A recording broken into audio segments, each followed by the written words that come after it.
Hello there. So in this video, we're going to be taking a look at designing the submission form on Oxford Abstracts.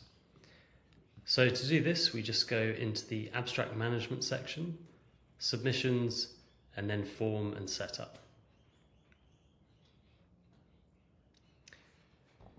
So when we first create the event, you'll have a default submission form, or the submission form will be copied over from your previous event. So you'll see all of your questions here, and you can of course go in and edit any of these questions and change the settings. So things like the name of the question and the settings. So, does the response get shown to the reviewer? Does it go into the program or the abstract book? Things like this. We can also preview a question as we're editing it, so we know exactly how that's going to appear to the submitter. So if I change the text editor type, for example, I can see how that changes the question here. If I go back, I can also preview the entire form, so I get a nice idea of how this looks for the submitter.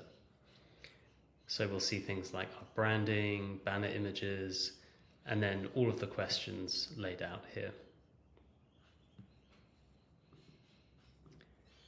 Some other things we can change is also things like the header and footer message, so we can edit the messages that people see when they come to the form.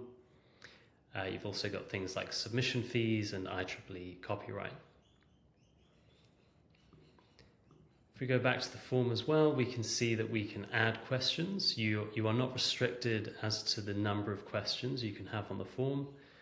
So you can add any of these types of questions, things like text input, drop downs, and then also multimedia, so file uploads. And with questions like this, you can dictate what types of files can be uploaded and even the file size that's available to be uploaded.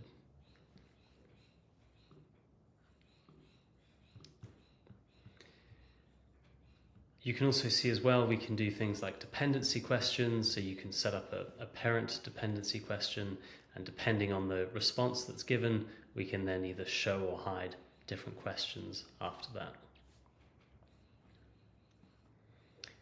And then finally, we've got the option to change the status of the form, so we can make it available for only new submissions, for example, or we can change the settings, for example, to say that people are only allowed to edit their submissions but not make new submissions.